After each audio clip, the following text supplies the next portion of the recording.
Hi everyone, welcome you all. In the today's video, we're going to see page object model pattern in Cypress. So before that, let us try to understand what is page object model pattern and why do we need this. And if you do, or if you write your test cases without page object model pattern, and what are the disadvantages or what are the challenges normally we face. And when I use page object model pattern in your automation, so what are the benefits you will get? So first we will discuss that. Suppose the page object model in which we have to separate page elements in a separate file. So normally when you write your test, inside the test case, you will write all the page elements and corresponding actions, right? So instead of doing that, we will separate page elements in the another file and actual test scripts will be maintained in some other files. And that is basically called page object model pattern. So for example, look at here. I have let's say I have different pages in my application. Let's say I have a login page, I have a search page, and I have an advanced search page. I have multiple pages are there in my application. So similarly, I want to write multiple test cases. Let's say I want to write test for login, and I want to write another test for search, and I want to write another test for advanced search. So to write our test case for the test 1 and test 2 and test 3, right? So normally the test means what? Test case includes what? Which contains the web elements or whatever elements are there in the page elements corresponding actions, right? And along with them, we need to also add tests. Tests means validations. So if without page object model, if you write multiple tests, each test includes page elements, corresponding action methods, and the validation, right? Every test method contains these three. Now, if I look at this particular scenario, let's say I have test 1, I want to automate. And to automate this test 1, I need a login page itself. Only login page is required. So I need to identify these elements and I'll keep them in the test. Suppose I want to automate another test, and to automate this test, I need two different pages. One is login page, the other one is a search page. Now in the test 2 also, we need to locate all the elements from the login and also element from the search page. So both the pages, we have to again locate those elements and we need to put those elements in the test 2 also. Now, if you automate test 3, I require to interact with the three different pages. Let's say login, search, and advanced search. Now, in this particular test 3, I just locate the elements from the login page, search page, and also from advanced search page. I need page elements from three different pages.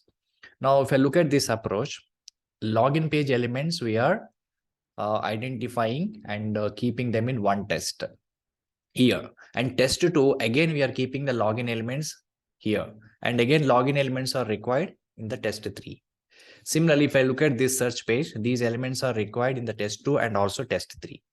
Now if you look at the test 3, we need login page elements, search page elements, and also advanced search page elements. That means we are locating the elements multiple times in multiple test cases. So instead of doing this, what we can do is we will locate only once. We will write all the locators only once, and we will reuse those locators in multiple test cases. So that is all about page object model. So in this approach, what is the problem? So duplication of elements.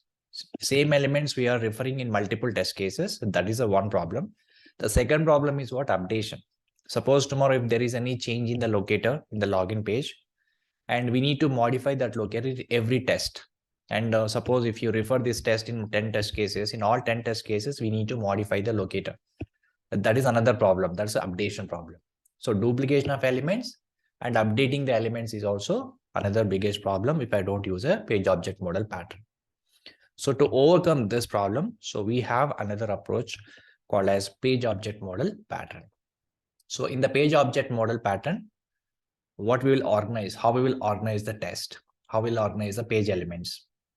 In the page object model, for every page in your application, we will create a dedicated file, which is basically a class.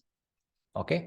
And for every page, let's say login page is available. For this login page, we will create a one page object class, which includes all the page elements corresponding action methods. And similarly, we will create another page object class for search page and another page object class for advanced search page. So for every page in your application, we will create a separate page object classes, and these page object classes contains the only page elements and action methods. It doesn't have any validations or it doesn't have any tests. It contains only page elements corresponding actions. And these elements are again belongs to that particular page. Whatever page we are creating the page object class, which will contains only page elements which are coming from this particular page. So this is the first step. We will create multiple page object classes for multiple pages. So once the page object classes are ready, now in actual test case, we are not going to locate any elements. We are just going to write some test methods along with the validations. So suppose I want to implement my login test. So in this, I can refer this page object class elements, because elements or action methods already there. I just call these action methods and these will interact with the page elements. And suppose I just want to automate another test called search test. So for this, I need two different pages. Let's say I need login and another one is search. So the login elements are already available in the page object class. I can just refer those elements in the another test. And another page object class called page elements. So this is search test. For this, we have another page object class. So now in this search test, I can refer elements, two pages elements from two different page object classes. And suppose if you come to the third test, and here I will refer page elements from three different page object classes. So once you created your elements and action methods, you can refer them in multiple test cases. So that is the main goal of page object model pattern. So once you created your page elements in one class, and those elements will be referred in multiple test cases. And this will avoid duplication, and this will avoid problem with the updation. Suppose tomorrow, if you need to modify any locator, just directly go to particular page object class and directly you can modify the locator, right? And duplicates also not there, because you identifying the elements only once in the page object class, and we can refer those elements in the multiple classes or multiple tests.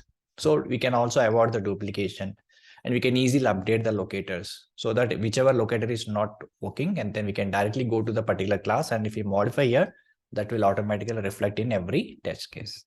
So this is the main advantage of using page object model pattern. So now let us see how we can implement this approach in Cypress. Okay, so now let's go to VS Code editor. All right, so in this, I have already created one test called login with POM. So this is my cy.js file. And this is the general approach, right? We will normally create a describe block, and inside this, we create a 180 block. And I have created one small login test here. So this is an application which I'm going to use, Orange HRM application. Let me open this application. So in this application, I want to test the login. For that, I need three elements. One is username element, password element, and then login element. So these are the three elements I need. So for that, what I can do is, if you want to do general, what you can do is you can simply say it block, we can launching my application, then get the first element, which is username, and provide the value, and then identifying the password element, get the password element, and then pass the password value, and then click on the sign in button or submit button. And after clicking on the button, then we are verifying the dashboard page present or not after successful login. So this is a normal way we can do the test, right? So this is without page object model. So in the same test, we have included elements and corresponding actions along with the validation. Everything is a part of the test, right? Suppose if I want to write another test, even that test is also required login page elements. Then again, we need to refer the same elements multiple times. So now let us see how we can write the same test by using page object model. So for that, we need to create page object classes in the separate folder. Now under Cypress, I'm going to create a new, I already created page objects folder. You can look at here. This is a page objects folder I already created. So this will not come by default. You have to create a new page objects folder. And inside this, I will maintain all the page elements. So let me create a new page object class for login screen. I'm taking a new file, and this file will be JavaScript file. So I will name it as login page.js. This is a JavaScript file. Now, how we can specify all the page elements here? So to specify the page elements, we need to create a class. So I'll create a new class. Let's say class name is login. Now in the JavaScript, so this is syntax we have to follow to create a class login. And here we directly write a methods which includes the elements. Suppose here in my test, so first we need to first launch my application, and then I need to provide the username, then I need to provide the password, and then click on the login button. So these are the three elements I need to interact, and these are the three activities I should do it. So for that, I'm going to write one user-defined method called set username. This is my page object class, set username. And here I will take username as a parameter as an input.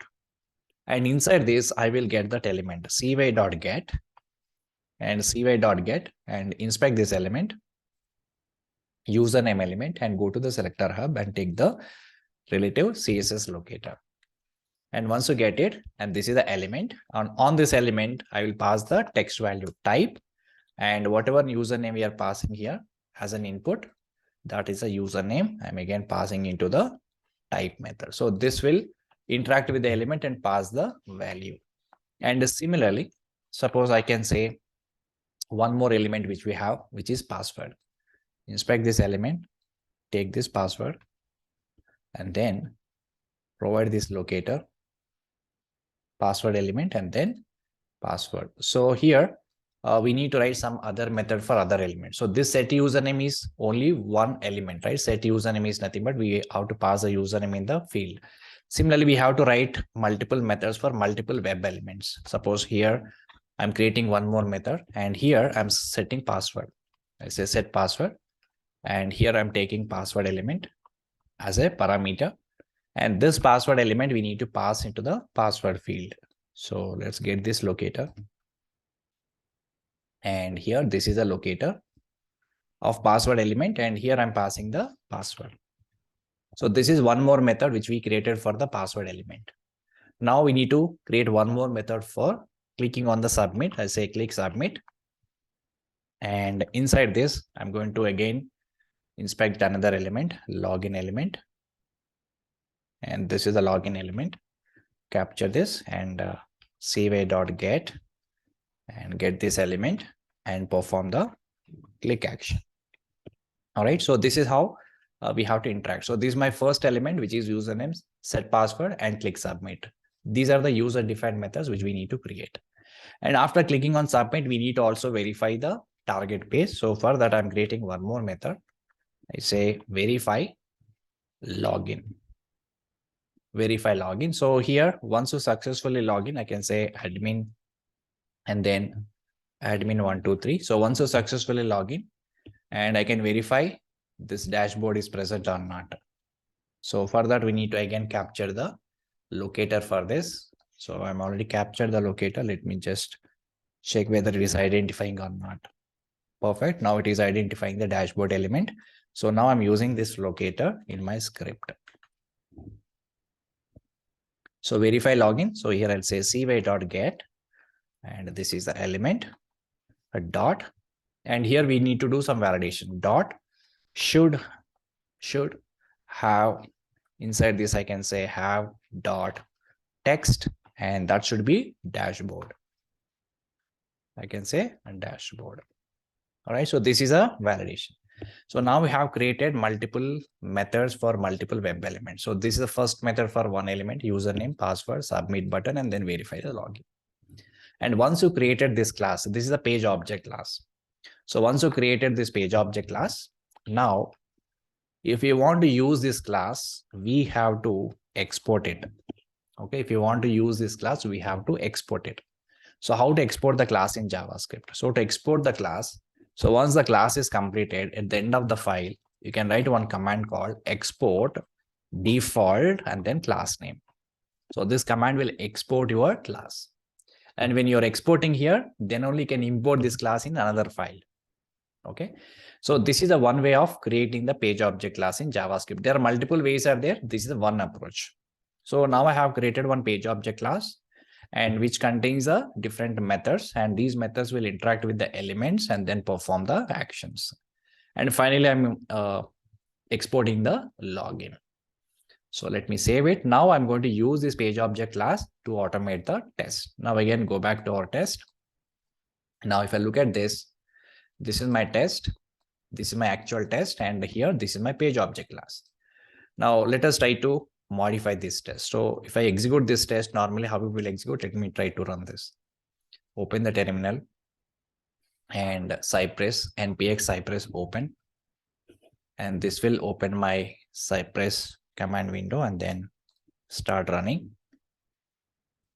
Right, so it is started my Cypress, and then let me run my login with POM.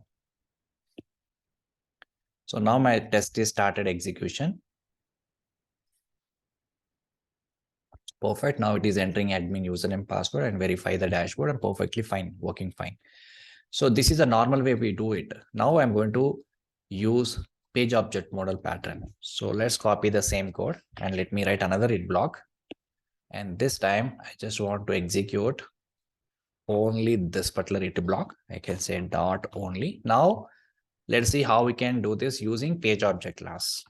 Using POM, page object class. We already created page object class, so this is already available. Now we need to use page object class to do these all actions. So let me remove this part. So now I'm launching my application. So how we can use the page object class here? And we already exported this page object class by using this command. Now we need to import this page object class. So to import this page object class, so we need to write one import at the beginning of the test. So how we can do it? Import. And which class? Login class we need to import. Import a login from which file? From in the double quotations, we need to specify the location of your file. So here dot slash is representing your current project in the Visual Studio Code editor. Inside this, we have something called page objects. Page objects is a folder. So dot slash, and here page objects. Inside the page objects, we have a class file. What is that? Login page.js that I can specify. Login page .js. So the extension is optional, or else you can put the extension, no problem. So like this, first we need to import this. So whatever the class we have exported here, we just need to import before using it. Okay. So now we have successfully imported. So once it imported, we will able to access all these methods through this login. So if you create this method as a static methods, so directly you can access them by using this class name. But currently we are not created as a static method. So we have to create an object of this login, and then we will able to access these methods. Now let me implement this using POM. We are already visiting this website. And once you open the website, now we need to create an object for login class. So in JavaScript, simply we can say ln equal to, ln is object reference variable, new login. So this will create an object. And let's make this variable as a constant.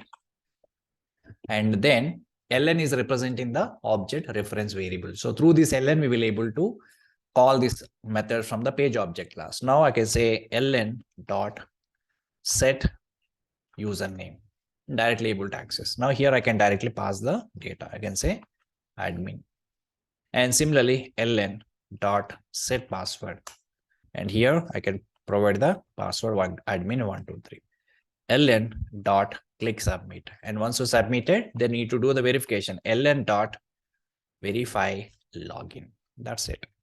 So now how much simple it is. We are not identified any elements here. Just we are calling the method from the page object class.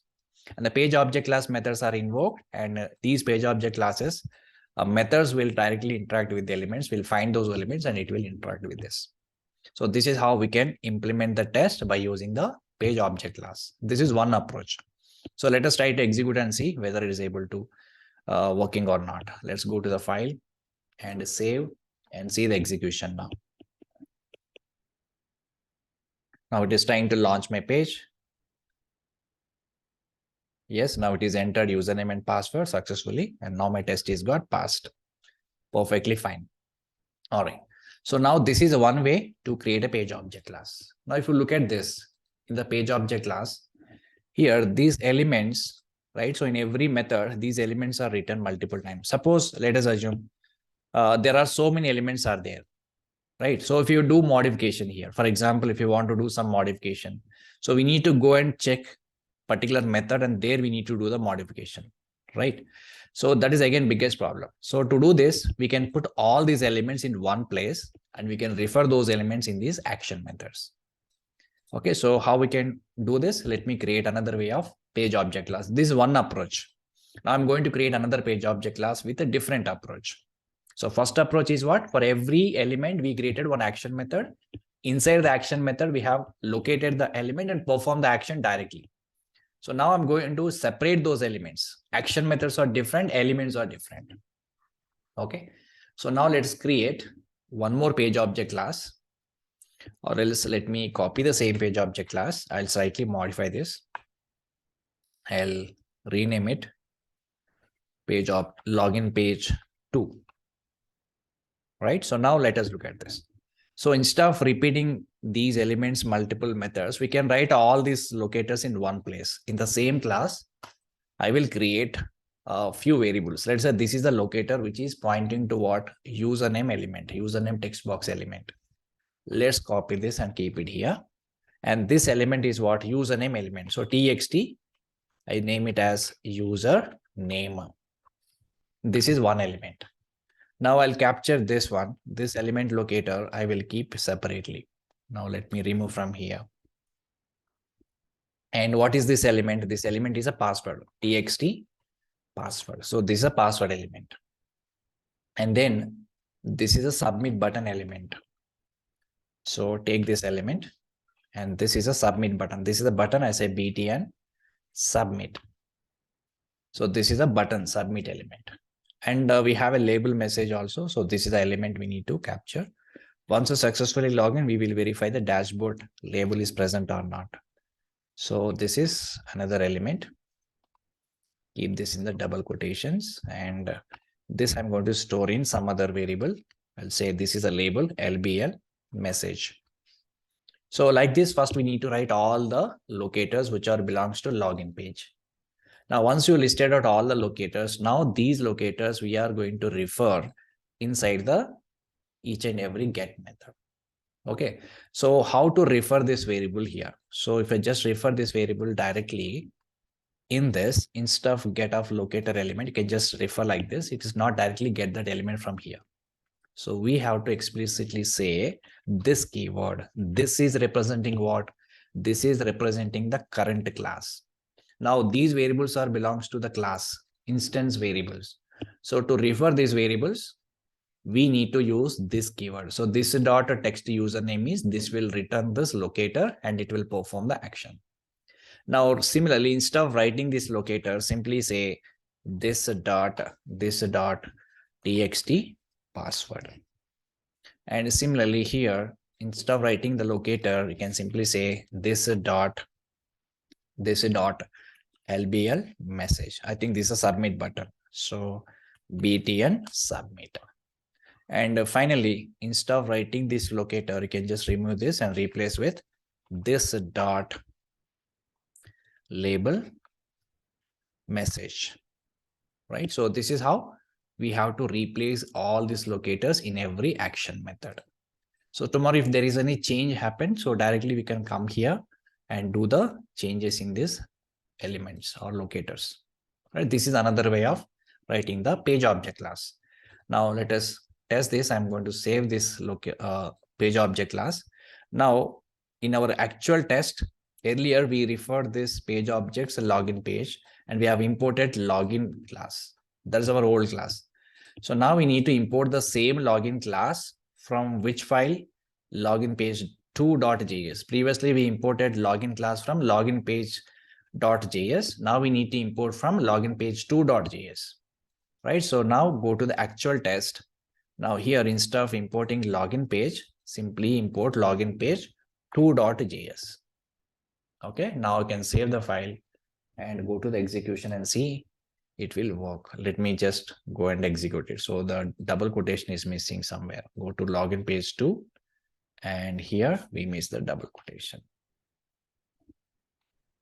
Okay, so now we can just save it and see the execution. So it is launching my page, entering username and password, and successfully login. My session is got passed. So this is another way of creating the page object class. In the first approach, we put all the elements directly inside the action methods. The second approach, we separated these elements, and then these elements we referred in every action method. Okay. Sometimes what happens is, so here we are, our test scripts will not be changing. Our test scripts is again same, even though if we are using login page 1 or 2, same action methods we are calling, but internally in the page object class, we just separated these elements. We removed them from the action methods and we separated them into another list. Sometimes what happens is, here we are calling the method from the page object class, but the data is coming from the fixtures, because we can parameterize the data, right? Instead of hard coding this data here, we can put this data in the fixture and we can reuse multiple times. And we can parameterize the data from the fixture to your test. So in that case, how we can achieve this? So let me create one more test, and using POM with fixtures. Fixture is nothing but what? Fixture, we can use it for reusability, right? So data-driven test, we can do it. Earlier, we already explained about fixtures. So using POM with fixture. So let's say this is same script, and instead of hard coding this data, I want to get this data from the fixture. Okay, I want to get this data from the fixture. Now let me just run only this particular thing using POM with fixture. So I can create one fixture under fixtures folder. You can see I have fixtures folder. Inside this, I have multiple fixture files are there, which contains some test data. Now I'm opening orangehrm.json. So here I have username, password, and this is expected value. So this is the data I want to refer in my test. Okay, so how we can refer in the test? So instead of hard coding this data, I want to get the data from this JSON file, which is basically a fixture. So to get this data from the fixture, we have to write our own method. Okay, so fixture method we have to write. So what we can do is, as soon as you're launching the page, here you have to create something called cy.fixture. So by using this method, we will able to get it. So cy.fixture, what's the name of the fixture here is orangehrm.json. So you can specify that name, orangehrm. So JSON dot extension is an optional. So you can say orangehrm and dot then. So in then section, what we need to do, we need to capture the data from this orangehrm file into some variable. So in the then, I will keep some variable here called data. And this data, I will write one arrow function. And inside this, let me close for now. So inside this, I will put everything inside this block.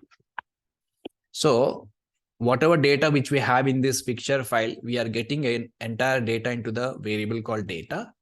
Now from this data, we have to extract username and password and everything. So from this data, how we can extract this data? So I can simply say data dot key value. So that's called user name. I think it's the same thing which we have given in the orangehrm.json. So this is a username field. And similarly, if you want to capture this password, same thing, data dot password. All right. So then we click on the submit button. In verify login, we are not passing anything. So this third parameter is not required for now.